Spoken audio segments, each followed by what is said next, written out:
ক্লাসে আমাদের কনস্টিটিউশনের historical background সম্পর্কে আলোচনা দিলাম, যার মধ্যে দেখলাম আমরা অ্যাক্ট, আমরা রেগুলেটিং অ্যাক্ট, ভারত শাসন আইন, চার্টার অ্যাক্ট এবং 1858 সালের ভারত শাসন আইন সম্পর্কে আমরা ডিসকাস করেছি। ভারতে কি হয়েছিল, বিভিন্ন পরিষদ আইন বা কাউন্সিল আইন পাস করা হয়েছিল।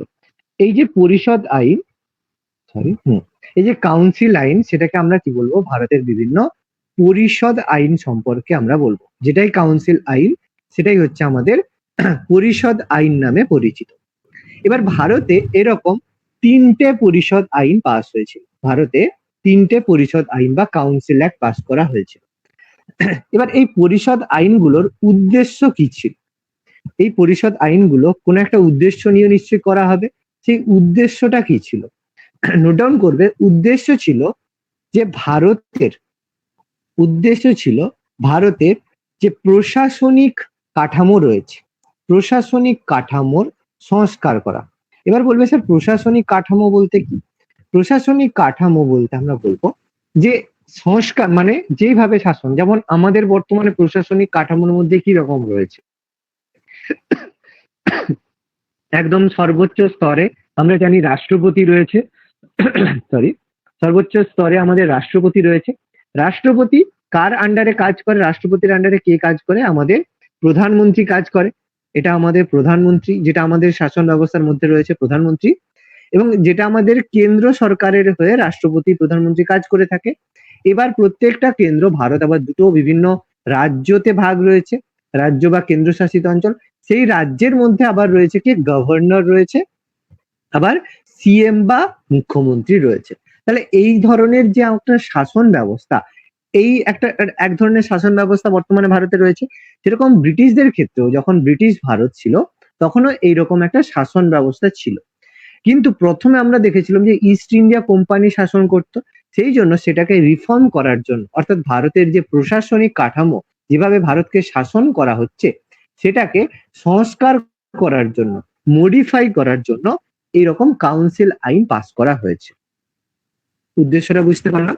এইরকম কাউন্সিল আইন ভারতে 3টে পাস করা হয়েছিল। আমি বললাম 3টে কাউন্সিল অ্যাক্ট। প্রথম যে কাউন্সিল অ্যাক্ট পাস করা হয়েছিল সেটা হচ্ছে 1861, 1861 সালে প্রথম কাউন্সিল অ্যাক্ট পাস করা হয়। তো অবশ্যই এর কিছু উদ্দেশ্য থাকবে, কোনো একটা উদ্দেশ্য নিয়ে কাউন্সিল অ্যাক্টটা করা হয়েছিল। এর উদ্দেশ্য ছিল খুব গুরুত্বপূর্ণ।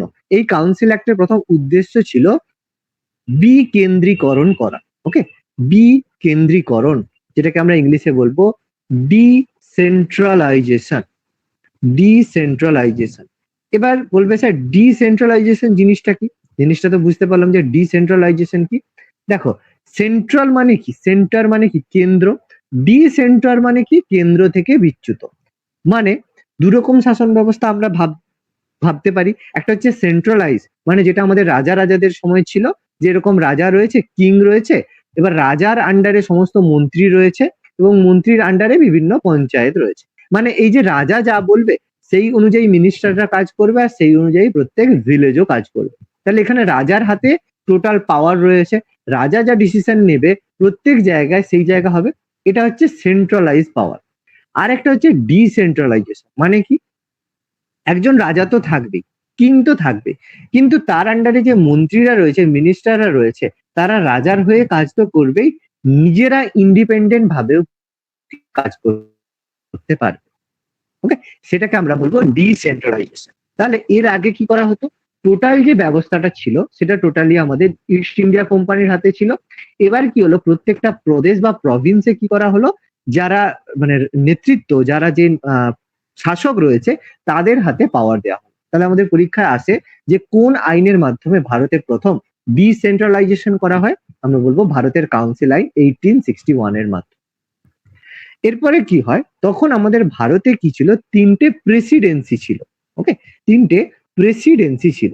এবার বলবে প্রেসিডেন্সি জিনিসটা কি? কতগুলো প্রেসিডেন্সি ছিল বললাম, কি কি প্রেসিডেন্সি ছিল বলতে পারবে? ভারতে, ব্রিটিশ ভারতে কতগুলো Presidency? Kolkata, Madras, Bombay. Very good. ভারতে তখন 3টে প্রেসিডেন্সি ছিল, কলকাতা প্রেসিডেন্সি, মাদ্রাজ প্রেসিডেন্সি আর বোম্বে প্রেসিডেন্সি। তিনটে প্রেসিডেন্সিতে ছিল। তাহলে তিনটে দেখো, তিনটে রিজিয়নে, কলকাতা আমাদের ইস্টার্ন রিজিয়ন পূর্ব দিকে রয়েছে, বোম্বে আমাদের ওয়েস্টার্ন রিজিয়নে রয়েছে, আর মাদ্রাজ আমাদের সাউথ দিকে রয়েছে, সাউথে রয়েছে। তাহলে এবার নর্থ দিকটা তো আমাদের অলরেডি মানে হিমালয় রয়েছে। আর ইংল্যান্ডটা জানি আমরা ভারতে এসেছিল জলপথে, সেই জন্য তিনটে জায়গায় এরা প্রেসিডেন্সি বা বাণিজ্য কুঠি বলো, মানে মেন সেন্টার তৈরি করেছিল, যার মাধ্যমে টোটাল পুরো ভারতে তারা শাসন কার্য করত। তাহলে এখানে কি করা হলো, সব থেকে পাওয়ারফুল প্রেসিডেন্সি ছিল কোনটা? সব থেকে পাওয়ারফুল প্রেসিডেন্সি ছিল কলকাতা প্রেসিডেন্সি। কারণ ব্রিটিশরা ভারতে এসে কলকাতা প্রেসিডেন্সিতেই তাদের প্রথম যে রাজত্ব বলো, যে কলকাতা প্রেসিডেন্সিতে এসেই তারা তাদের যে প্রথম যে রাজধানী বা ক্যাপিটাল তৈরি করেছিল, সেটা আমরা জানি। তো ক্যাপিটাল তারা এখানে এসেই যখন যেহেতু তৈরি করেছিল, সেই জন্য এই প্রেসিডেন্সির পাওয়ার সব থেকে বেশি ছিল। কারণ এই প্রেসিডেন্সিতেই ছিল আমাদের ফোর্ট উইলিয়াম দুর্গ। ফোর্ট উইলিয়াম ফোর্ট বা দুর্গ কবে তৈরি করা হয়েছিল? ফোর্ট উইলিয়াম দুর্গ বলতে পারবে? ফোর্ট উইলিয়াম দুর্গ কবে তৈরি করা হয়? দেখো, যদি বলে ফোর্ট উইলিয়াম দুর্গ, সেটা তৈরি করা হয়েছিল 1700 খ্রিস্টাব্দে। ওকে। আর যদি বলা হয় ফোর্ট উইলিয়াম কলেজ, সেটা হয়েছিল 1800 খ্রিস্টাব্দে। ওকে, মনে রাখবে প্রত্যেকে, খুব ইম্পর্টেন্ট ইনফরমেশন কিন্তু। তো এই দুটো প্রেসিডেন্সি তৈরি, এই দুটো জায়গায় ফোর্ট উইলিয়াম করা হয়েছিল, এবং ফোর্ট উইলিয়ামের পাওয়ার টোটাল সারা ভারত যেটাকে কন্ট্রোল করত। এখানে কি করা হলো, কলকাতা প্রেসিডেন্সি থেকে মাদ্রাজ প্রেসিডেন্সি আর বোম্বে প্রেসিডেন্সির কি করা হলো, পাওয়ার ইনক্রিজ করা হলো। ওকে, এদের পাওয়ারকে ইনক্রিজ করা হলো। এর আগে কলকাতা প্রেসিডেন্সি থেকেই সমস্ত ইনফরমেশন দেওয়া হলো, এবার ডিসেন্ট্রালাইজেশন করা হলো, মানে মাদ্রাজ প্রেসিডেন্সি আর বোম্বে প্রেসিডেন্সিকে ক্ষমতা প্রদান করা হলো, যে তারা ইন্ডিপেন্ডেন্ট ভাবে নিজেরা কিছু ডিসিশন গ্রহণ করতে পারে। ওকে, এছাড়া কি করা হলো, আমাদের তৈরি করা হলো যে আমাদের হচ্ছে এখানের মধ্যে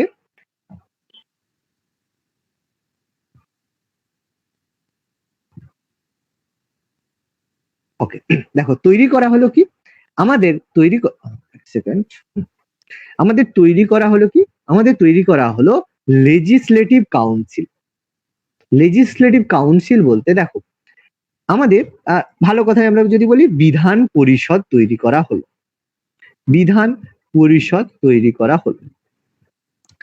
তাহলে বিধান পরিষদ বলতে দেখো, আমরা একটা আমাদের যে কেন্দ্রীয় শাসন ব্যবস্থা, দেখো আমাদের যে পাওয়ার রয়েছে, একটা সেন্ট্রালে রয়েছে মানে কেন্দ্র সরকার রয়েছে, আর হচ্ছে স্টেট রাজ্য সরকার রয়েছে। এবার দুটো জায়গায় আমাদের ল হাউস রয়েছে, আইন কক্ষ রয়েছে। সেন্ট্রালের ল হাউস দুটো কক্ষ থাকে, কি কি বলো, বলো পারবে? সেন্ট্রাল ল হাউস, কেন্দ্রীয় আইন কক্ষ, কি কি ভাগ? লোকসভা আর রাজ্যসভা। ভেরি গুড, এই তো লোকসভা আর রাজ্যসভা। আচ্ছা, বাকিরা একটু রেসপন্স করো, একদমই কি জানো না এই জিনিসগুলো? একটু রেসপন্স করো কেউ তোমরা বাকিরা। দেখো, লোকসভা রাজ্যসভা, এর মধ্যে কোনটা লোয়ার হাউস হয়, কোনটা আপার হাউস হয় বলো? রাজ্যসভাটা upper house. Rajya Sabha upper house হয়, আর লোকসভা আমাদের লোয়ার হাউস হয়। সেরকম রাজ্যের ক্ষেত্রেও কি হয়, আমাদের বিধানসভা হয় আর বিধান পরিষদ হয়। ওকে, বিধানসভা হয় আর বিধান পরিষদ হয়। এবার প্রত্যেক স্টেটে বিধান পরিষদ নেই, কিন্তু প্রত্যেক জায়গায় রাজ্য বিধানসভা রয়েছে। এবার বিধানসভা বিধান পরিষদের মধ্যে কোনটা লোয়ার হাউস, কোনটা আপার হাউস বলো? বিধানসভা হচ্ছে আমাদের লোয়ার হাউস, ওকে, আর বিধান পরিষদ হচ্ছে আপার হাউস। তাহলে এইভাবে ডিস্ট্রিবিউশন করা রয়েছে আমাদের সেন্ট্রাল এবং স্টেটের ক্ষেত্রে। এখানে কি করা হলো, কাউন্সিল অ্যাক্টের মাধ্যমে বললাম যে ডিসেন্ট্রালাইজেশন করা হলো, অর্থাৎ রাজ্য যে প্রভিন্স রয়েছে, সেই প্রভিন্স গুলোকে পাওয়ারফুল করা হলো। অর্থাৎ এখানে বিধান পরিষদ তৈরি করা হলো। কোথায়? বাংলাতে বিধান পরিষদ তৈরি করা হলো, বাংলাতে তৈরি করা হলো। আর আমাদের হচ্ছে তৈরি করা হলো পাঞ্জাবে, কারণ এই জায়গাগুলো সবচেয়ে ক্রিটিক্যাল জায়গাগুলো থাকে, মানে ক্রিটিক্যাল জায়গা বলতে ইন সেন্স অফ আমরা বলবো যে জায়গা স্পর্শকাতর, একটা কথা বলা হয় থাকে স্পর্শকাতর। তো বেঙ্গলে বিধান পরিষদ তৈরি করা হলো এই অ্যাক্টের আন্ডারে 1862 তে তৈরি করা হলো। আর পাঞ্জাবে বিধান পরিষদ তৈরি করা হলো 1897-তে, 1897। ওকে, পরে তৈরি করা হয়েছিল এই অ্যাক্টের মাধ্যমে, কিন্তু বাংলাতে যে বিধান পরিষদ 1862-তে, এটা ছিল খুব গুরুত্বপূর্ণ। ওকে, এছাড়া মোস্ট ইম্পর্টেন্ট জিনিস এখানে করা হলো কি, এখানে যে পাওয়ার দেয়া হলো ভাইসরয়ের হাতে এক্সট্রা পাওয়ার দেয়া হলো। ভাইসরয় কে ছিল বলো? ভাইসরয় যে পদ আমি আগের দিন ভালো করে বলেছিলাম, ভাইসরয় কোন আইনের মাধ্যমে ভাইসরয় তৈরি করা হয়েছিল বলো, মনে পড়ে? আর আমাদের প্রথম ভাইসরয় কে ছিল?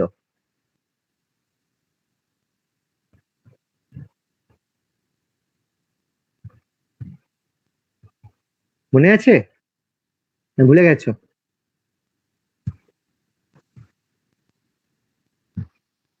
দেখো, ভাইসরয় তৈরি করা হয়েছিল আমাদের government of India act, Bharat শাসন আইন 1858-র মাধ্যমে। এই যেটা মহাবিদ্রোহের পরে 1858 সালে ভারত শাসন আইনের মাধ্যমে ভাইসরয় তৈরি করা হয়। এবং ভারতের প্রথম ভাইসরয় কে ছিল? লর্ড ক্যানিং। তাহলে বলেছিলাম আমি আগের দিন, আমি ভেঙে ভেঙে বলেছিলাম জিনিসগুলো। তো লর্ড ক্যানিং ভাইসরয় ছিল। এখানে কি করা হলো, এই ভাইসরয়ের হাতে একটা এক্সট্রা ক্ষমতা দেওয়া হলো কি, অর্ডিন্যান্স জারি করার। অর্ডিন্যান্স জারি করার ক্ষমতা দেওয়া হলো, অর্ডিন্যান্স জারি করার ক্ষমতা। এবার একটা কথা আসবে যে অর্ডিন্যান্স কি, অর্ডিন্যান্স কি? দেখো, কোনো একটা আইন তৈরি করার পদ্ধতি কি? আইন তৈরি করতে গেলে প্রথমে কি হবে, আমাদের এই যে লোকসভা বা রাজ্যসভায় এই আইনটাকে বিল হিসাবে পেশ করতে হবে। প্রথমে এখানে পেশ করতে হবে অ্যাজ এ বিল হিসেবে। বিল হিসাবে লোকসভা রাজ্যসভা যখন ইয়েস বলবে, সম্মতি দেবে, তখন এই বিলটা যাবে কার কাছে? প্রেসিডেন্টের কাছে। এবার প্রেসিডেন্টের কাছে গেলে প্রেসিডেন্ট যখন এটাতে সম্মতি জানাবে, তখন এটা হয়ে যাবে ল বা আইন। তখন এটা তৈরি হবে ল বা আইন হিসেবে তৈরি হবে। যতক্ষণ না প্রেসিডেন্ট এতে স্বাক্ষর করছে, ততক্ষণ এটা বিল হিসেবেই পরিচিত থাকবে। এবার এই প্রসেসটা একটা টাইম কনজিউমিং ব্যাপার। এই কারণে কি হয়, লোকসভা রাজ্যসভা এটা পাস না করে শুধুমাত্র প্রেসিডেন্টের সাইনের ভিত্তিতে, অনলি অ্যাসেন্ট বাই প্রেসিডেন্ট, ওকে, একমাত্র প্রেসিডেন্টের সম্মতিতেই আমরা যদি কোনো একটা বিলকে আইনে তৈরি করতে পারি, সেটাকে আমরা অর্ডিন্যান্স বলে থাকি। তাহলে সেই সময় কি হতো, সমস্ত যে আইন তৈরি হতো সেটা কি হতো, ব্রিটিশ পার্লামেন্ট থেকে তৈরি হয়ে আসতো। এই কারণে কি হতো, এটার জন্য যথেষ্ট টাইম লাগতো, কারণ তখন তো ফোনের ব্যাপার নয়, তখন জাহাজে করে বিলটা যাবে, সেখানে আলোচনা হবে, তারপর পাস হয়ে আসবে। এই কারণে একটা টাইম কনজিউমিং ব্যাপার ছিল। এই জন্য কি হলো, যে ভারতে যে ভাইসরয়কে অ্যাপয়েন্ট করা হয়েছে, সেই ভাইসরয় কি করবে, অর্ডিন্যান্স জারি করার মাধ্যমে এই একটা আইন কার্যকরী করতে পারে। এবার সেটা তারপরে সেই আইনটা কার্যকরী অবস্থাতেই সেটা তখন লোকসভা মানে ব্রিটিশ পার্লামেন্টে যাবে, সেখানে যদি সেটা গৃহীত হয়, তখন এই আইনটা আইনের মতো করেই চলবে। আর যদি সেখানে পার্লামেন্ট এটাকে ডিনাই করে, তখন এটা খারিজ হয়ে যাবে। তাহলে ভাইসরয়ের হাতে পাওয়ার দেয়া হলো কি, অর্ডিন্যান্স জারি করার ক্ষমতা দেয়া হলো এই অ্যাক্টের মাধ্যমে। ওকে, এরপরে কি করা হলো, আরো একটা জিনিস এই অ্যাক্টের মাধ্যমে করা হলো। কি করা হলো, যে আমাদের যে ভাইসরয়ের যে কাউন্সিল রয়েছে, আমাদের যে ভাইসরয় রয়েছে তার কাউন্সিল রয়েছে। ভাইসরয়ের কাউন্সিল মানে যেখানে মন্ত্রী পরিষদ রয়েছে, সেখানে কি হতো, সবাই মানে উপদেশ দেওয়ার জন্য অনেক ব্যক্তিকে নিযুক্ত করা হতো। এখানে কি করা হলো, ভাইসরয়ের কাউন্সিলে প্রথম কোন ইন্ডিয়ান মেম্বারকে অ্যাপয়েন্ট করা হলো, কোন ইন্ডিয়ানকে নন অফিসিয়াল হিসাবে, মানে সেখানে সে দিতে পারে, মানে পরামর্শ দিতে পারে। ঠিক আছে, প্রথম খুব ইম্পর্টেন্ট, যে কোন আইনের দ্বারা প্রথম ভারতীয়দের নন অফিসিয়াল মেম্বার বা নন অফিসিয়াল সদস্য হিসেবে ভাইসরয়ের কাউন্সিলে স্থান দেওয়া হলো। সেটা কি, 1861 সালের কাউন্সিল অ্যাক্টের মাধ্যমে। নেক্সট আমরা ডিসকাস করব পরের কাউন্সিল অ্যাক্ট হলো 1892-তে, 1892 সালে নেক্সট কাউন্সিল অ্যাক্ট এলো। এখানে কি হলো দেখো, এই কাউন্সিল অ্যাক্টটা এতটা গুরুত্বপূর্ণ নয়। এখানে কি হলো, প্রথমবার যে আইন পরিষদ ছিল, ঠিক আছে, আইন পরিষদ বলতে কি, যে আমি আগের দিন বলেছিলাম যে পোর্টফোলিওর কথা বলেছিলাম, মনে পড়ে পোর্টফোলিও কথাটা? পোর্টফোলিও সিস্টেম কে চালু করেছিল? বলো, পোর্টফোলিও সিস্টেম কে ইন্ট্রোডিউস করেছিল ভারতে? পোর্টফোলিও সিস্টেমটা কি ছিল, মনে আছে? ভুলে গেলেও বলো, স্যার মনে নেই, কেউ এখানে রেসপন্স করো। মনে নাই স্যার। এরকম বলে দেবে, স্যার মনে নেই, আরেকবার বলে দিন, এরকম বলবে। তোমরা যদি রেসপন্স না করো, আমি বুঝতে হতে পারে নেটওয়ার্ক প্রবলেম, অনলাইন ক্লাসের ক্ষেত্রে তো এটা বোঝাটা একটু সম্ভব নয়, তাহলে একটু তোমরা ক্লিয়ার করবে, ঠিক আছে? একটু বলবে যে না স্যার মনে নেই, আপনি আরেকবার একটু এক্সপ্লেন করবেন। দেখো, পোর্টফোলিও সিস্টেমটা ইন্ট্রোডিউস করেছিল কে? লর্ড ক্যানিং। আমি বলেছিলাম লর্ড ক্যানিং গভর্নর আমাদের ভারত শাসন আইনের মাধ্যমে পোর্টফোলিও সিস্টেম করে। পোর্টফোলিও সিস্টেমটা কি? দপ্তর ভিত্তিক ভাগ, দপ্তর ভিত্তিক ভাগ মানে একজন আইন বিভাগে থাকবে, যেটা আমাদের ল মিনিস্টার হবে, একজন ফাইন্যান্স মিনিস্টার হবে, একজন ডিফেন্স মিনিস্টার হবে, মানে প্রত্যেককে দপ্তর অনুযায়ী যে ভাগ করে দেওয়া, সেটাকে পোর্টফোলিও সিস্টেম বলা হয়। যেটা আমাদেরও বর্তমানে হয়ে থাকে, আমাদের অর্থমন্ত্রী রয়েছে, আমাদের শিক্ষামন্ত্রী রয়েছে, সমস্ত কিছু মন্ত্রী রয়েছে, এটাকে পোর্টফোলিও সিস্টেম বলে, যেটা লর্ড ক্যানিং ইন্ট্রোডিউস করেছিল। তো এই ধরনের এরকম আইন পরিষদ ছিল, যেটা হচ্ছে ল কাউন্সিল ছিল, আইন পরিষদ যেটাকে আমরা বলবো ল কাউন্সিল ছিল। এই আইন পরিষদের হাতে ক্ষমতা দেওয়া হলো, কি পাওয়ার দেওয়া হলো? বাজেট পর্যালোচনা করার। খুব ইম্পর্টেন্ট ইনফরমেশন, যে বাজেট পর্যালোচনা ক্ষমতা দেওয়া হলো, বাজেট পর্যালোচনা করার ক্ষমতা। এবার কথাটা হচ্ছে বাজেট কি? বাজেট বলতে কি বুঝি? বাজেট বলতে কি? যে বাজেট বলতে আমরা প্রত্যেকেই দেখো বাজেট কথাটাকে ইউজ করে থাকি, আমার বাজেট কম রয়েছে। বাজেট মানে হচ্ছে যে কেউ, মানে গভর্নমেন্ট এক বছরে যে খরচটা করবে, সেটা গভর্নমেন্ট এস্টিমেট করে যে আমি এই বছরে এই এই জিনিসগুলো খরচ করব। সেটা গভর্নমেন্ট, সরকার, সেন্ট্রাল গভর্নমেন্ট বলো, স্টেট গভর্নমেন্ট বলো, ডিসাইড করে থাকে, সেটাকে আমরা বলি বাজেট। তাহলে এক বছরে যে খরচ ডিসাইড করে থাকে গভর্নমেন্ট, সেটাকে বলে বাজেট। তাহলে আইন পরিষদের হাতে ক্ষমতা দেওয়া হলো কি? যে সেটা বাজেট পর্যালোচনা করতে পারবে, যে বাজেটটা পেশ করা হচ্ছে সেটা ঠিকঠাক বাজেট, না সেখানে কম করা উচিত, না বেশি করা উচিত, সেই ক্ষমতা দেওয়া হলো এদেরকে। বাজেট পর্যালোচনা করার ক্ষমতা 1892 সালের কাউন্সিল অ্যাক্টের মাধ্যমে দেওয়া হলো, ঠিক আছে?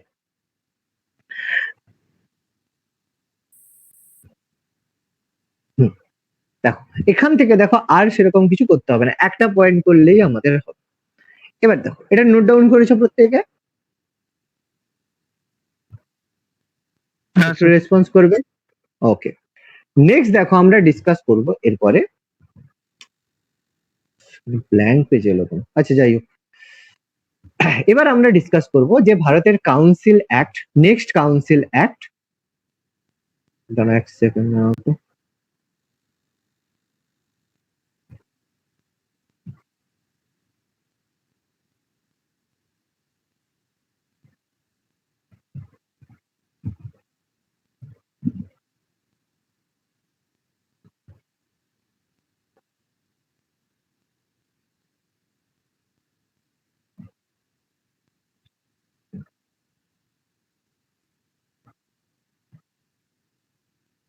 দেখো, নেক্সট কাউন্সিল অ্যাক্ট হলো 1909 তে, এবং এটা হচ্ছে most important last council act, এবং এটা হচ্ছে সব থেকে মোস্ট ইম্পর্টেন্ট, যে মোস্ট ইম্পর্টেন্ট কাউন্সিল অ্যাক্ট ছিল এটা। এই অ্যাক্টটা কি নামে পরিচিত, কেউ বলতে পারবে? 1909 সালের কাউন্সিল অ্যাক্ট কি নামে পরিচিত? মডেলে মিন্টো সংস্কার। ভেরি গুড, এটা পরিচিত আমাদের কাছে মরলে মিন্টো সংস্কার। ওকে, মরলে মিন্টো সংস্কার। মরলে মিন্টো কেন বলা হচ্ছে বলো, বলতে পারবে? মরলে মিন্টো কেন বলা হচ্ছে? ভুলে গেছি। দেখো, মিন্টো বলতে ছিল লর্ড মিন্টো, সে ছিল আমাদের ভাইস রয় ছিল, লর্ড মিন্টো ছিল ভাইস রয়। ওকে, আর মরলে ছিল আমাদের আমাদের সেক্রেটারি অফ স্টেট, মানে ভারত সচিব। ওকে, সেক্রেটারি অফ স্টেট, ভারত সচিব ছিল। তাহলে এরা রিপ্রেজেন্টেটিভ হতো ব্রিটিশ পার্লামেন্টে। তো এরা দুজনে মিলে তৈরি করেছিল মরলে মিন্টো রিফর্ম। ওকে, তাহলে ভাইস রয় আর সেক্রেটারি অফ স্টেট মিলেই শাসন করতো আমাদের এখানে। তাহলে সেটা হচ্ছে মরলে মিন্টো রিফর্ম, এই জন্য বলা হচ্ছে, খুব ইম্পর্টেন্ট। ওকে, এখানে কি করা হলো, এই মরলে মিন্টো রিফর্ম অ্যাক্টের মাধ্যমে প্রথমবার কি করা হলো, ইলেকশন করা হলো, যেটাকে আমরা বলবো যে ডাইরেক্ট ইলেকশন, মানে প্রত্যক্ষ নির্বাচন। মানে এর আগে যে নির্বাচন ব্যবস্থা, সেখানে কোনো কেউ ভোট দিতে পারত, কি হতো, মেম্বারদেরকে নমিনেট করা হতো, নমিনেট করে যে মেম্বারকে পাঠানো হবে সেই মেম্বারই সমস্ত কাজ করবে। তাহলে কোন রকম ভোটাভুটির ব্যাপার কিন্তু ছিল না। এখানে কি করা হলো, প্রথমবার প্রত্যক্ষ নির্বাচনের ব্যবস্থা করা হলো, ডাইরেক্ট ইলেকশন।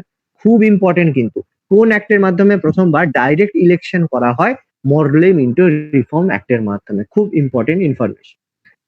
এছাড়া কি করা হলো, এই অ্যাক্টের মাধ্যমে প্রথমবার দেখো, ভাইসরয়ের যে কাউন্সিল, ভাইসরয়ের যে কার্যনির্বাহী কমিটি, ভাইসরয়ের কার্যনির্বাহী কমিটিতে প্রথমবার কোন ভারতীয় সদস্যকে অ্যাপয়েন্ট করা হলো, প্রথমবার ভারতীয় সদস্যকে অ্যাপয়েন্ট করা হলো। এর আগে দেখো নন অফিসিয়াল করা হয়েছিল, এখানে অফিসিয়াল হিসেবে তৈরি কোনো ভারতীয় সদস্যকে অ্যাপয়েন্ট করা হলো ভাইস কার্যনির্বাহী কমিটি। ওকে, এক সেকেন্ড একটু হোল্ড করো, একটু ওয়েট করো, 1 মিনিট।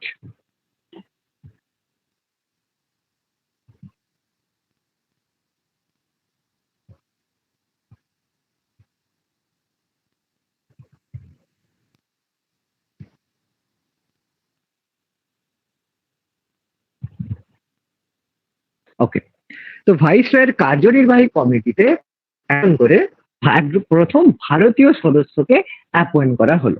সেই প্রথম ভারতীয় সদস্য কে ছিল, কেউ বলতে পারবে? सत्येंद्र प्रसाद सिन्हा। ভেরি গুড, তার নাম ছিল সত্যেন্দ্র প্রসাদ সিনহা।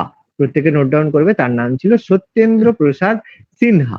ওকে, খুব ইম্পর্টেন্ট কিন্তু, প্রচুর বার আছে যে প্রথম ভারতীয় নন এক্সিকিউটিভ মেম্বার, মানে প্রথম ভারতীয় সদস্য ব্রিটিশ পার্লামেন্টের কে ছিল, আমরা বলবো সত্যেন্দ্র প্রসাদ সিনহা। ওকে, সত্যেন্দ্র প্রসাদ সিনহা ছিল প্রথম ভাইসরয়ের কার্যনির্বাহী কমিটির সদস্য, মেম্বার।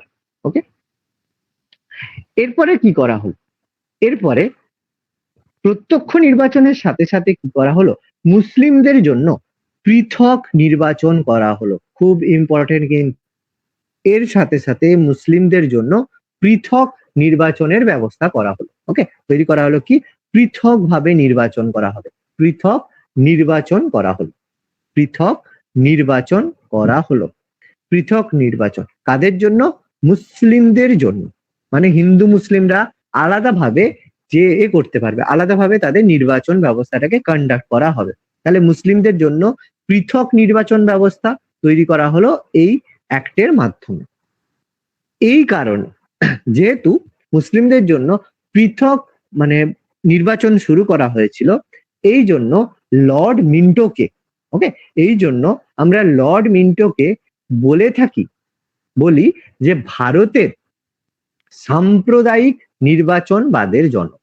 তাকে আমরা বলি ভারতে সাম্প্রদায়িক নির্বাচনবাদের জনক, কারণ সাম্প্রদায়িক নির্বাচন ব্যবস্থাটা প্রথম লর্ড মিন্টো তৈরি করেছিল, সেই জন্য তাকে আমরা বলি সাম্প্রদায়িক নির্বাচনবাদের জনক। কারণ লর্ড মিন্টোই প্রথমে এই সাম্প্রদায়িকতাটাকে শুরু করেছিল, যে সাম্প্রদায়িক ভাবে নির্বাচন হবে, মানে হিন্দুদের জন্য আলাদা নির্বাচন, মুসলিমদের জন্য আলাদা নির্বাচন, এটা প্রথমবার তিনি চালু করেছিলেন। ওকে, এই কারণে আমরা তাকে বলি সাম্প্রদায়িক নির্বাচনবাদের জনক। এছাড়া আর কি করা হলো, এছাড়া বললাম যে প্রথম নির্বাচন, আচ্ছা এটা আমরা ডিসকাস করলাম। হ্যাঁ, এবার একটা জিনিস মনে রাখবে, এই যে সত্যেন্দ্র প্রসাদ সিনহা, এই যে সত্যেন্দ্র প্রসাদ সিনহার কথা বললাম, এনাকে কিন্তু বিশেষ একটা পদও বলা হয়ে থাকে। ওকে, এর পদ, যাকে একটা বিশেষ পদ বলা হয়, যা বলা হয় যে ভারতের গভর্নর। ওকে, যে এটাকে ভারতীয় সদস্যকে একটা নতুন ভাবে পোস্ট দেওয়া হয়, যেটাকে আমরা বলি গভর্নর। ওকে,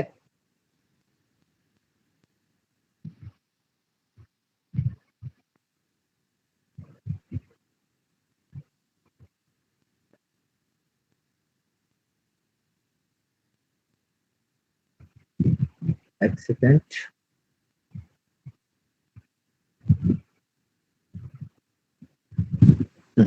তো আমরা তাকে বলি গভর্নর। দেখো এতটা প্রত্যেকের ক্লিয়ার? হ্যাঁ স্যার। ওকে, দেখো এবার দেখো নেক্সট যে আমাদের এরপরে আর কোনো কাউন্সিল অ্যাক্ট ভারতে আসেনি। এরপর আমাদের 1919 সালে ভারত শাসন আইন এসেছিল। এরপর আমাদের 1919 সালে ভারত শাসন আইন বা গভর্নমেন্ট অফ ইন্ডিয়া অ্যাক্ট এসেছিল। এটা কি নামে পরিচিত? মন্টেগু বলো, পারবে? চেমসফোর্ড সংস্কার। এটা হচ্ছে মন্টেগু চেমসফোর্ড। মন্টেগু চেমসফোর্ড সংস্কার নামে পরিচিত। মন্টেগু চেমসফোর্ড রিফর্ম নামে এটা পরিচিত। ওকে, এখানে কি করা হলো? এটাকে এই মন্টেগু ছিল, এই যে মন্টেগু, সে ছিল আমাদের ভারত সচিব। ওকে, আর চেমসফোর্ড ছিল আমাদের ভাইসরয়। তাহলে দেখো প্রত্যেকেই মানে প্রত্যেকেই কি হয়, এই যে গভর্নর আর হচ্ছে আমাদের যে ভারত সচিব, এদের মিলিত অবস্থায় কিন্তু এইসব অ্যাক্ট গুলো চালু করা হয়েছিল। এখানে কি করা হয়, এই মন্টেগু চেমসফোর্ড সংস্কারের মাধ্যমে কি করা হয়, যে প্রদেশে মানে কেন্দ্রতে এবং প্রদেশ, তখন তো রাজ্য হয়নি, তখন ছিল কেন্দ্র এবং প্রদেশের কি হলো ক্ষমতা বন্টন করা হয়। খুব ভালো করে মনে রাখবে যে কেন্দ্র এবং রাজ্যের মধ্যে ক্ষমতা এবং আয় বন্টন করা হয়। ক্ষমতা বন্টন এবং আয় বন্টন করা হয়। ক্ষমতা আর আয় বন্টন বলতে কি, যে পাওয়ার ডিস্ট্রিবিউশন আমি একটু আগে যে বলে ডিসেন্ট্রালাইজেশন কাউন্সিল অ্যাক্টের মাধ্যমে এখানে কি হলো, এখানেও পাওয়ারটাকে আরো ডিস্ট্রিবিউট করা হলো। তাহলে ক্ষমতা ডিস্ট্রিবিউশন করা হলো এবং আয় বন্টন করা হলো, যে রাজ্যের আয় রাজ্যের তহবিলে থাকবে, কেন্দ্রের আয় কেন্দ্রের তহবিলে থাকবে। এইভাবে ক্ষমতা এবং আয়কে বন্টন করা এই অ্যাক্টের, এই কাউন্সিল অ্যাক্টের মাধ্যমে। এবার এখানে খুব ইম্পর্টেন্ট, প্রথমবার আমাদের যে কাউন্সিল রয়েছে, যে আমাদের যে কেন্দ্রে, এই যে কেন্দ্রের যে আইনসভাকে, কেন্দ্রের আইনসভাকে দ্বিকক্ষ বিশিষ্ট করা হয়। খুব ইম্পর্টেন্ট, প্রথমবার কি করা হয়, কেন্দ্রের আইনসভাকে দ্বিকক্ষ বিশিষ্ট, মানে দুটো কক্ষ বিশিষ্ট, যেটা আমাদের বর্তমানে আছে সেরকম দ্বিকক্ষ বিশিষ্ট আইনসভা তৈরি করা হয় এর মাধ্যমে। এখানে তার মধ্যে দুটোকে কি কি বলা হয়? কাউন্সিল অফ স্টেটস আর হচ্ছে legislative of assembly. Very good, দুটোর নাম একদম ঠিকই বলেছ। প্রথমটা হচ্ছে কেন্দ্রীয় আইনসভা, যেটাকে আমরা বলবো central legislative assembly. Central legislative assembly, যেটাকে আমরা বলবো কেন্দ্রীয় আইনসভা। আর একটাকে বলবো কাউন্সিল অফ স্টেটস, মানে প্রত্যেক রাজ্যের কাউন্সিল অফ স্টেট, যেটাকে বলবো রাজ্য পরিষদ। তাহলে দুটো ভাগে ভাগ করব, একটা হচ্ছে কেন্দ্রীয় আইনসভা আর একটা হচ্ছে রাজ্য পরিষদ। তাহলে দুভাগে, প্রথম তাহলে পরীক্ষা আসে কোন আইনের মাধ্যমে কেন্দ্রীয় আইনসভাকে দ্বিকক্ষ বিশিষ্ট করা হয়, 1919 সালের ভারত শাসন আইনের মাধ্যমে। এছাড়া কি হয়, যে ভারত সচিবের যে কাউন্সিল ছিল, যে সচিব ছিল, যে ভারত সচিব, এই যে আমরা বললাম কাউন্সিল অফ স্টেট, যে ভারত সচিব ছিল, ভারত সচিবের কাউন্সিলের, ভারত সচিবের যে কাউন্সিলের সদস্য সংখ্যা, যতজন মেম্বার থাকবে, যে সদস্য থাকবে, সেই সদস্য সংখ্যাকে ইনক্রিজ করা হয়, সদস্য সংখ্যাকে বাড়ানো হয়। বাড়িয়ে কত করা হয়, 8 থেকে 12 করা হয়। আগে 8 জন ছিল, 12 করা হয়। খুব ইম্পর্টেন্ট, কোন আইনের মাধ্যমে ভাইসরয় কাউন্সিলের সদস্য সংখ্যা বাড়ানো হয়, সেটা হচ্ছে 8 থেকে 12 করা হয় 1919 সালে ভারত শাসন আইনের মাধ্যমে। এছাড়া কি হয়, একটা নতুন পোস্ট তৈরি করা হয়, একটা নতুন পদ সৃষ্টি করা হয়, নতুন পদ তৈরি করা হয়। সেই পদটা ছিল Bharat high commissioner. Bharat high commissioner একটা পদ তৈরি করা হয়, খুব ইম্পর্টেন্ট কিন্তু। ভারত হাই কমিশনার একটা পদ তৈরি করা হয়, যে কি করবে, এখানের যে খবর সেটা সেখানে পৌঁছাবে। মানে রাষ্ট্রদূত যেরকম হয়, দূত যেরকম হয়, যে দূত কি করে একটা জায়গার খবর আরেকটা জায়গায় পৌঁছে দেয়, সেরকম একটা হাই কমিশনার পদকে নিযুক্ত করা হলো। এবং যেহেতু দেখো আয় এবং ক্ষমতাকে বন্টন করা হয়েছে, সেই জন্য প্রথমবার এখানে আলাদা করে কেন্দ্রীয় বাজেট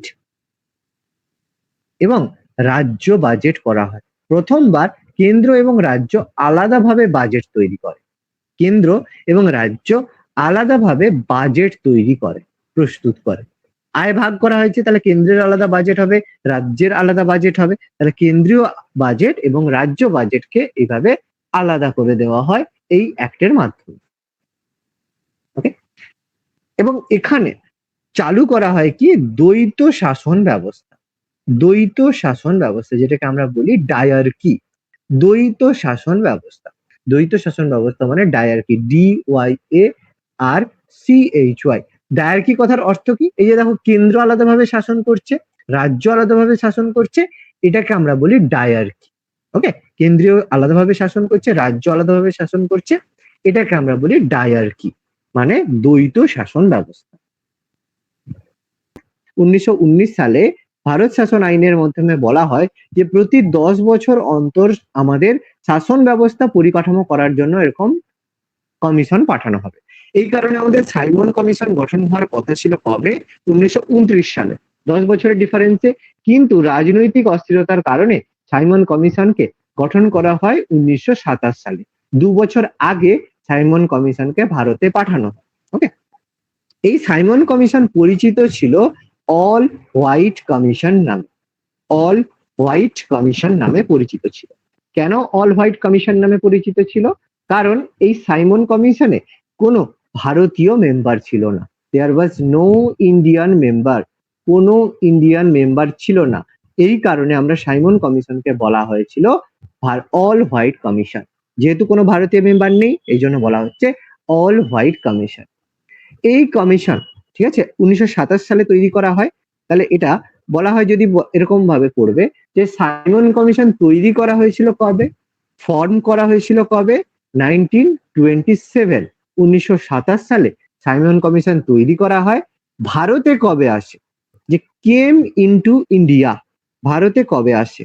কেম ইনটু ইন্ডিয়া 1928, 1928 সালে সাইমন কমিশন ভারতে আসে।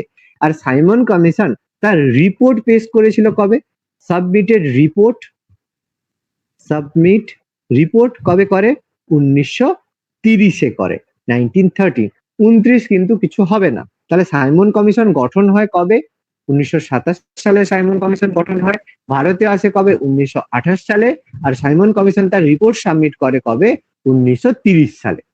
মনে থাকবে?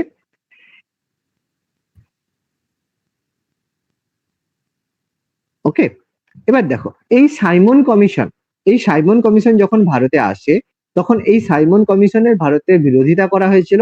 এবং এই বিরোধিতা করতে গিয়ে আমাদের হচ্ছে লালা লাজপত রায়। ওকে, লালা লাজপত রায়কে কি করা হয়?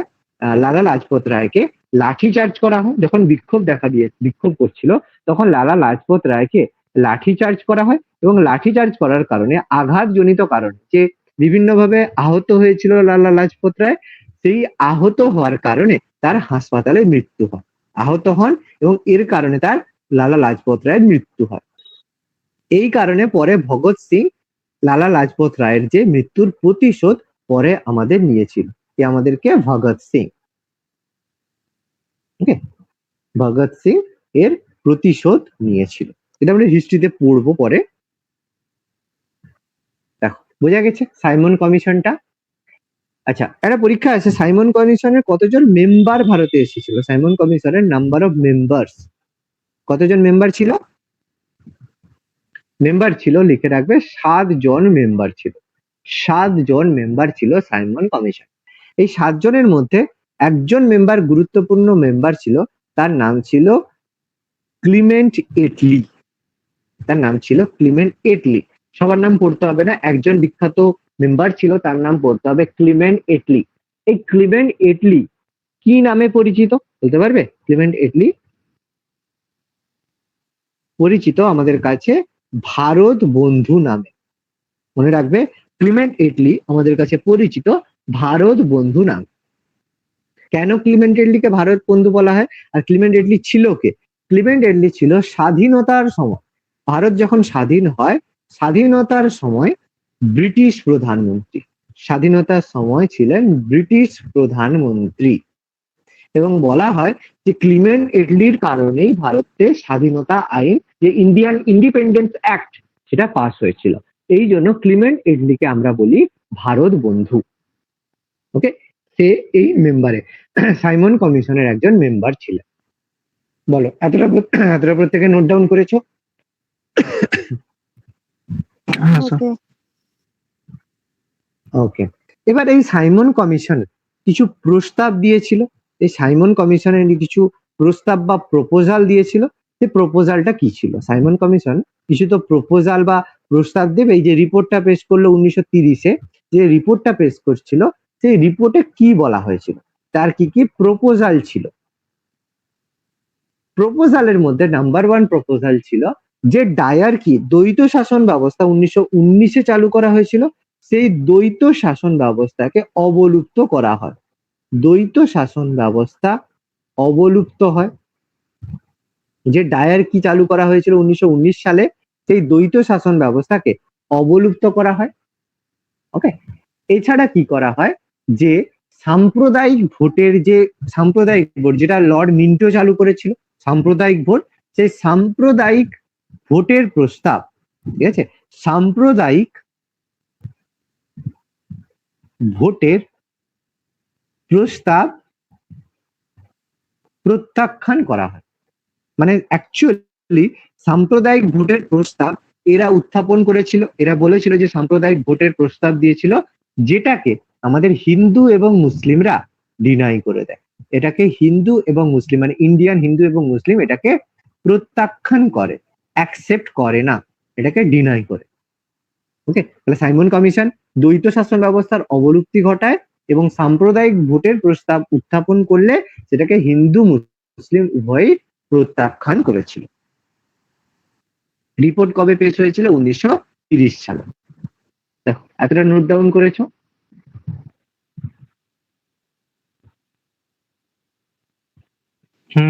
স্যার। আচ্ছা, কেউ প্রত্যেকের ক্লিয়ার শোনা যাচ্ছে?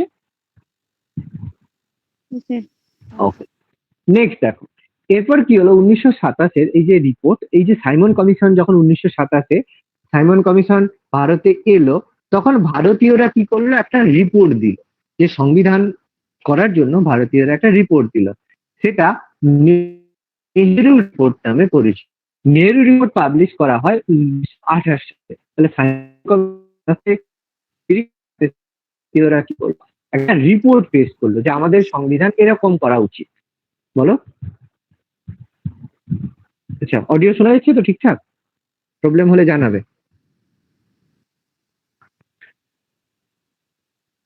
ওকে, তো এখানে কি করা হলো, রিপোর্ট পেশ করা হলো। তাহলে রিপোর্টটা পেশ করলো কি, চেয়ারম্যান কে ছিল এই নেহেরু রিপোর্টে, কার উদ্দেশ্যে করা হলো? নেহেরু দেওয়া আছে, তাহলে কে হতে পারে? Motilal Nehru. Chairman, very good, Motilal Nehru. Motilal Nehru Jawaharlal নেহেরুর সাথে কি সম্পর্ক ছিল? বাবার পুত্র, ভাই, পিতা পুত্র, দাদা, পিতা পুত্র। পিতা পুত্র। মতিলাল নেহেরু ফাদার ছিল, father of JL Nehru, Jawaharlal নেহেরুর পিতা ছিল। মনে রাখবে কিন্তু, ওকে, এগুলো লাগে কিন্তু, আমাদের কোশ্চেন এভাবে জানতে চায় যে সম্পর্ক কি ছিল। Father of JL Nehru, Jawaharlal নেহেরুর পিতা ছিলেন কিন্তু মতিলাল নেহেরু। তো তিনি এই রিপোর্টটা পেশ করেছিলেন, নেহেরু রিপোর্ট পাবলিশ করেছিলেন। সেই সময় আমাদের যে ভাইসরয়, সেই সময় আমাদের ভাইসরয় কে ছিল? ভাইসরয়ের নাম ছিল লর্ড বিরকেনহেড। তার নাম ছিল লর্ড বিরকেনহেড। তিনি কি করেছিলেন, এই নেহেরু রিপোর্টটাকে, মানে নেহেরু রিপোর্ট তার সময় এটা পাবলিশ হয়েছে, কারণ বিরকেনহেড বলেছিলেন যে ভারতীয়রা, মানে সংবিধান তৈরি করার মতো ভারতীয়দের কোনো শিক্ষাগত যোগ্যতা নেই, এইভাবে একটা অপমান করেছিলেন। তো সেই কারণে কি করা হয়, যে 1928 সালের মান্থ অফ ফেব্রুয়ারি, ওকে, ফেব্রুয়ারিতে কি করা হয়, নেহেরু রিপোর্টকে সাবমিট করা হয়। ওকে, নেহেরু রিপোর্টকে সাবমিট করা হয় কোথায়? নিউ দিল্লিতে। জায়গাটা আমাদের লাগে, নিউ দিল্লিতে একটা সর্বদলীয় বৈঠক। সর্বদলীয় বৈঠক জানি যে সমস্ত দল একসাথে মিলে যখন বৈঠক করে সেটাকে আমরা বলি সর্বদলীয় বৈঠক। তাহলে 1928 সালের ফেব্রুয়ারি মাসে নতুন দিল্লিতে একটা সর্বদলীয় বৈঠকে মতিলাল নেহেরু নেহেরু রিপোর্ট তৈরি করে। তাহলে নেহেরু রিপোর্টের চেয়ারম্যান ছিল মতিলাল নেহেরু। ওকে, তার নাম অনুসারে এটা তৈরি করা। এবং এই নেহেরু রিপোর্টটাকে অ্যাপ্রুভ করা হয়, মানে অ্যাকসেপ্ট করা হয়, অ্যাপ্রুভ অ্যান্ড অ্যাকসেপ্টেড। তাহলে কেউ না কেউ এটাকে অ্যাকসেপ্ট করতে হবে। তাহলে অ্যাপ্রুভ বা অ্যাকসেপ্ট করার জন্য একটা সংগঠন দরকার, যে সংগঠনটা ছিল কি আমাদের Indian national Congress. Indian national Congress INC. তারা কি করে 1928 সালে কোন মাসে আইএনসির সেশন বসে বলতে পারবে? প্রতি বছর কোন মাসে ইন্ডিয়ান ন্যাশনাল কংগ্রেসের সেশন বসে, অধিবেশন হয়, হতো ডিসেম্বর মাসে, মনে রাখবে। ওকে, ডিসেম্বর মাসে ইন্ডিয়ান ন্যাশনাল কংগ্রেসের সেশন হতো। সেই সেশনে, ঠিক আছে, সেই সেশনে এটা কোথায় হয়েছিল? এই সেশনটা হয়েছিল কলকাতাতে। তো 1928 সালের কলকাতা অধিবেশনে, ইন্ডিয়ান ন্যাশনাল কংগ্রেসের কলকাতা অধিবেশনে এটাকে অ্যাকসেপ্ট করা হয়। ওকে, আচ্ছা আমি এখান থেকে আইএনসি সম্পর্কে কয়েকটা কোশ্চেন জিজ্ঞেস করে নিই, যে আইএনসি কবে ফাউন্ড করা হয়েছিল, প্রতিষ্ঠা করা হয়েছিল কবে? পারবে? কত সালে? লিখে রাখবে, ইন্ডিয়ান ন্যাশনাল কংগ্রেস তৈরি করা হয় 1885-তে, 1885-এ। প্রথম সভাপতি কে ছিল? ফার্স্ট চেয়ারম্যান কে ছিল ইন্ডিয়ান ন্যাশনাল কংগ্রেসের প্রথম সভাপতি, প্রথম অধিবেশনের সভাপতি?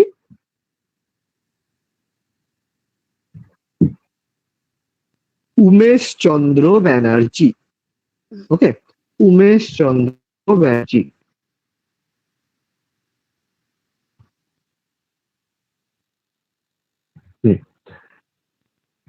আর এই ইন্ডিয়ান ন্যাশনাল কংগ্রেস যেটা ছিল, তার হচ্ছে যে প্রথম অধিবেশনটা, ফার্স্ট সেশন কোথায় হয়েছিল? প্রথম অধিবেশনটা কোথায় হয়?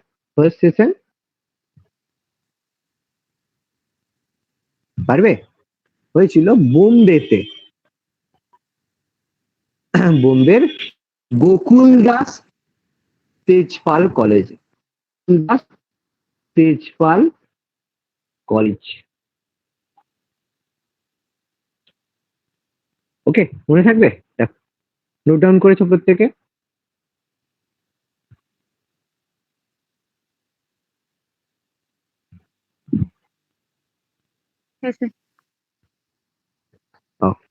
এবার দেখো, তাহলে নেহেরু রিপোর্ট কি করা? নেহেরু রিপোর্ট এটাকে অ্যাপ্রুভ করা হলো। এর উদ্দেশ্য ছিল যে আমাদের কেন্দ্রে এবং প্রদেশে তৈরি, বললো এর উদ্দেশ্য ছিল যে কেন্দ্র এবং প্রদেশে কি করা হবে? একটা করে দায়িত্বশীল সরকার গঠন করা হবে। কি করা হবে? একটা দায়িত্বশীল সরকার, যে একটা সরকার হবে যার দায়িত্ব থাকবে, তার হাতে বিভিন্ন দায়িত্ব দেওয়া হবে। তাহলে কেন্দ্র এবং রাজ্যে দায়িত্বশীল সরকার গঠনের উদ্দেশ্যে, দায়িত্বশীল সরকার গঠনের উদ্দেশ্যে এই নেহেরু রিপোর্টটা পাবলিশ করা হয়। তাহলে নেহেরু রিপোর্ট তৈরি করার উদ্দেশ্য ছিল কেন্দ্র এবং প্রদেশে দায়িত্বশীল সরকার গঠন। 1935 সালের ভারত শাসন আইন পাস। এবার দেখো 1935, তার মানে কি হয়ে গেছে? তার মানে আমাদের দেখো দুটো গোল টেবিল বৈঠক হয়ে গেছে, তিনটে গোল টেবিল বৈঠক হয়ে গেছে। গোল টেবিল বৈঠক জানি, রাউন্ড টেবিল কনফারেন্স। কোথায় হয়েছিল রাউন্ড টেবিল কনফারেন্স গুলো? বলো, কোথায় হয়েছিল রাউন্ড টেবিল কনফারেন্স? পারবে? হয়েছিল আমাদের লন্ডনে। ওকে, লন্ডনে হয়েছিল রাউন্ড টেবিল কনফারেন্স বা গোল টেবিল বৈঠক। তখন আমাদের ভাইস রয় কে ছিল? ভাইস রয়ের নাম ছিল লর্ড আরউইন। ওকে, লর্ড আরউইন ছিল। তো লর্ড আরউইনের সময় কি হলো? তিনটে গোল টেবিল বৈঠক। এই তিনটে গোল টেবিলের বৈঠকের মধ্যে একমাত্র সেকেন্ড রাউন্ড টেবিল কনফারেন্সে আমাদের গান্ধীজি জয়েন করেছিল। ইন্ডিয়ান ন্যাশনাল কংগ্রেসের রিপ্রেজেন্টেটিভ হয়ে গান্ধীজি সেকেন্ড রাউন্ড টেবিল কনফারেন্সে একমাত্র জয়েন করেছিল। আর তিনটে রাউন্ড টেবিল কনফারেন্সে, অল কনফারেন্সে কে জয়েন করেছিল? তিনটে রাউন্ড টেবিল কনফারেন্সেই জয়েন করেছিল কে বলতে পারবে? কোশ্চেন আছে, important question. All conference attended by, কে অ্যাটেন্ড করেছিল সব conference? Doctor B R Ambedkar. Okay, doctor B R Ambedkar কি করেছিল? সমস্ত রাউন্ড টেবিল কনফারেন্স অ্যাটেন্ড করেছিল। মাত্র গান্ধীজি সেকেন্ড রাউন্ড টেবিল কনফারেন্সে জয়েন করেছিল। এবার দেখো, এই রাউন্ড টেবিল কনফারেন্সটা আমাদের 1930 থেকে হয়েছিল, 1930 থেকে 1933 এর মধ্যে তিনটে রাউন্ড টেবিল কনফারেন্স আমাদের হয়েছিল। ওকে, তো এই রাউন্ড টেবিল কনফারেন্সে মানে সেভাবে কোনো রকমের সুবিধা না হওয়ার কারণে, ঠিক আছে, গভর্নমেন্ট কি করলো, ভারত শাসন আইন 1935 সালে চালু করলো। এর মাধ্যমে ভারত শাসন আইনের মাধ্যমে সুপারিশ কি করা হলো, কি তৈরি করা হবে অল ইন্ডিয়ান ফেডারেশন, তৈরি করা হবে সর্বভারতীয় ফেডারেশন, অল ইন্ডিয়ান ফেডারেশন তৈরি করা হলো, অল ইন্ডিয়ান ফেডারেশন তৈরি করা হয়, অল ইন্ডিয়ান ফেডারেশন তৈরি করা হয়। ওকে, এরপর অল ইন্ডিয়ান ফেডারেশন বলতে জিনিসটা কি, যে ফেডারেশন কথাটা আছে যেটাকে বলে যুক্তরাষ্ট্র, মানে রাজ্য আলাদা হবে, রাজ্য কেন্দ্র একসাথে কাজ করবে, কিন্তু রাজ্য আলাদাভাবে কিছু কাজ করবে, মানে যেটা আমাদের বর্তমানে রয়েছে, যে সেন্ট্রাল গভর্নমেন্ট নিজস্ব কিছু আইন থাকবে, রাজ্যের স্টেটের আর নিজস্ব কিছু আইন থাকবে, কিছু জিনিস হচ্ছে এদের মধ্যে কমন থাকবে, সেই অনুযায়ী লিস্ট ভাগ করা হয়, union list, state list, concurrent list, যাক আমি সেটা একটু পরে ডিসকাস করছি। এখানে হবে অল ইন্ডিয়ান ফেডারেশন, সর্বভারতীয় ফেডারেশন তৈরি করা হয়। এরপর কি করা হয়, এখানে এই যে অল ইন্ডিয়ান ফেডারেশন গঠন করে কেন্দ্র এবং প্রদেশের মধ্যে, কেন্দ্র এবং প্রদেশের মধ্যে কি করা হয়, তিনটে ক্ষমতা বন্টন করা হয়। এবং এখানে ক্ষমতা কিন্তু আগের মতো ক্ষমতা বন্টন নয়, এখানে ক্ষমতা বন্টন করা হলো একবারে লিস্ট ভিত্তিতে, একবারে তালিকা ভিত্তিতে ভাগ করা হয়, তালিকা ভিত্তিতে ভাগ করা হয়, মানে পুরো ডিক্লেয়ার করে দেওয়া হয় যে এই জিনিসগুলো, যেমন আমাদের বর্তমানে আমরা জানি কিছু জিনিস হয়, আমাদের এখন কতগুলো লিস্ট বলতে পারবে আমাদের, union list, state list, concurrent list হয়, এগুলো জানো তোমরা, না একটু এক্সপ্লেন করে দেবো? জানি না। ওকে ঠিক আছে, আমি বলে দিচ্ছি। ওকে ওকে ঠিক আছে, দেখো, তো আমাদের বর্তমানে কি হয়, আমি একটু আমাদের প্রেজেন্ট যে আমাদের সিচুয়েশনটা আমি একটু বলছি, প্রেজেন্ট সিচুয়েশনে আমাদের যে পাওয়ার গুলো হয়, যে ক্ষমতাগুলো হয়, সেটা কি হয়, তিনটে লিস্টের মধ্যে ডিস্ট্রিবিউট করা। নাম্বার ওয়ানে থাকে আমাদের ইউনিয়ন লিস্ট, নাম্বার টুতে থাকে আমাদের স্টেট লিস্ট, নাম্বার থ্রিতে থাকে আমাদের কনকারেন্ট লিস্ট, CONQURENT। এবার জিনিসটা কি সেটা একটু এক্সপ্লেন করি। ইউনিয়ন লিস্ট মানে যেখানে শুধুমাত্র সেন্ট্রাল গভর্নমেন্ট, মানে কেন্দ্র সরকারই সেই জিনিসে আইন প্রণয়ন করতে পারে। যেমন আমি এক্সাম্পল দিই, যদি সিটিজেনশিপ, যে নাগরিকত্ব সংক্রান্ত যে কোনো বিল হবে, যাই হবে, সেই জিনিসে শুধুমাত্র কেন্দ্র সরকার যা বলবে, রাজ্য সরকার বলো সবাইকে সেটা মানতে হবে, তাহলে সেই জায়গায় রাজ্যের কোনো রকমের সে থাকবে না, সেটা হচ্ছে আমাদের ইউনিয়ন লিস্টের মধ্যে পড়ে। স্টেট লিস্ট যেটা হচ্ছে রাজ্য তালিকাভুক্ত থাকে, যেখানে রাজ্য যেটা চাইবে সেটা করতে পারবে, যেমন আমাদের ইলেকট্রিসিটি, ইলেকট্রিসিটি, এগ্রিকালচার, ঠিক আছে, এইগুলো কি হয় আমাদের রাজ্যের হাতে থাকে। এই জন্য দেখবে বিভিন্ন স্টেটে ইলেকট্রিসিটির মানে যে cost, per unit cost different হয়ে থাকে। প্রত্যেক রাজ্য চাইলে নিজের রাজ্যে এগ্রিকালচারের উপর ট্যাক্স বসাতে পারে বা এগ্রিকালচারের উপর আইন তৈরি করতে পারে, ঠিক আছে, তাহলে এগুলো আমাদের স্টেট লিস্টের মধ্যে পড়েছে। আর কিছু হয় কনকারেন্ট লিস্ট, যেখানে ইউনিয়ন গভর্নমেন্ট আর স্টেট গভর্নমেন্ট একসাথে আইন প্রণয়ন করবে, যেমন আমাদের রয়েছে এডুকেশন, শিক্ষা, এডুকেশন আমাদের কনকারেন্ট লিস্টের মধ্যে রয়েছে। তাহলে এইরকম আমাদের প্রেজেন্টলি লিস্ট রয়েছে এবং এর মধ্যে নির্ধারিত রয়েছে যে কোন লিস্টের মধ্যে কতগুলো জিনিস রয়েছে, আমাদের টোটালি কিন্তু ডিসাইড করা রয়েছে। এবার এটা কি করা হয়, বিভিন্ন সময় পরিবর্তন করা হয়, কোনো জিনিসকে ইউনিয়ন লিস্ট থেকে কনকারেন্ট লিস্টে নিয়ে যাওয়া যেতে পারে,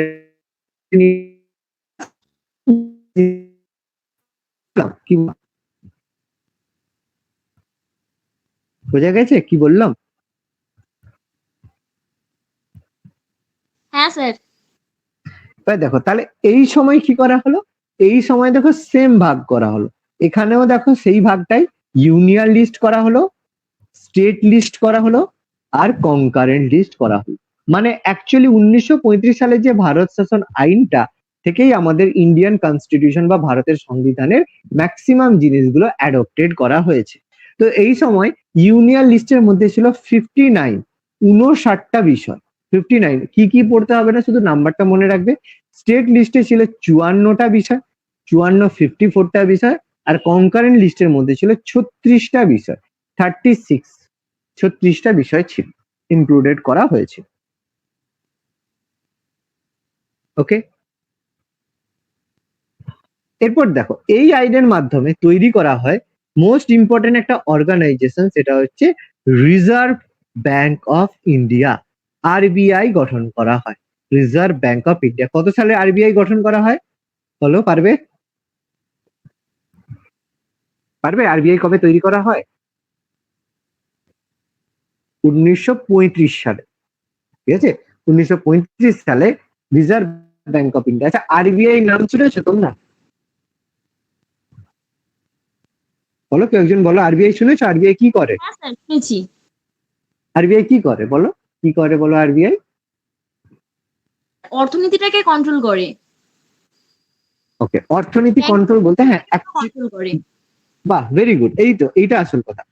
আমাদের যতগুলো ব্যাংক আছে, all banks are regulated by RBI. All banks are regulated, প্রত্যেকটা ব্যাংক কি হয় আমাদের আরবিআই এর দ্বারা রেগুলেটেড হয়ে থাকে। মানে তোমার কাছে হয়তো অনেক টাকা হয়ে গেছে, তুমি ব্যাংক খুলতে চাইছো, তুমি চাইলেই ব্যাংক খুলতে পারবে এরকম নয়। তাহলে ব্যাংক খুলতে গেলে তোমাকে কি করতে হবে? আরবিআই এর কাছ থেকে পারমিশন নিতে হবে। তাহলে all banks are regulated by RBI. তাহলে আরবিআই গঠন করা হয়েছিল এই সময়। ওকে, নোট ডাউন করেছো? আর একটা জিনিস আছে, আর 5 মিনিট টাইম লাগবে একটু, এটা লিখে নাও, তাহলে এটা কমপ্লিট হলেই আমাদের হয়ে যাবে।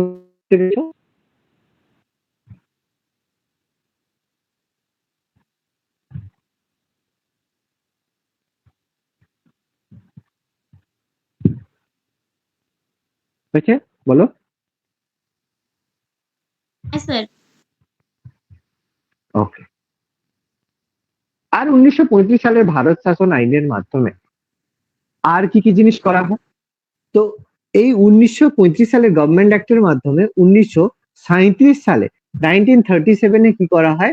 প্রথমবার গঠন করা হয় যুক্তরাষ্ট্রীয় আদালত। মানে আমাদের যে আদালত ব্যবস্থা, এই যুক্তরাষ্ট্রীয় আদালত তৈরি করা হয়, যেটাকে আমরা বলি ফেডারেল কোর্ট।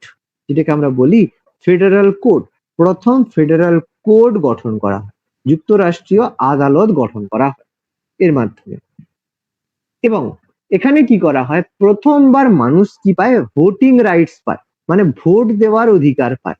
প্রথমবার মানুষ ভোটিং রাইটস পায়, মানে ভোট দেওয়ার অধিকার পায়। কিন্তু সবাই পায় না। কতজন পায়? 10% মানুষ। এর আগে জনগণরা ভোট দিতে পারতো না। এই জায়গায় সাধারণ মানুষ, জনগণরা প্রথম ভোটিং রাইটস পায় এই অ্যাক্টের মাধ্যমে। ওকে, এবং লাস্ট অফ অল আমরা জিনিস বলবো যে এর মাধ্যমে কি করা হয়? এই আইনটা 1935 সালে হলেও এই আইনটাকে কার্যকরী করা হয়। এই আইনটাকে কার্যকরী করা হয় কবে? কার্যকরী করা হয় 35 সালের গভর্নমেন্ট অফ ইন্ডিয়া অ্যাক্ট।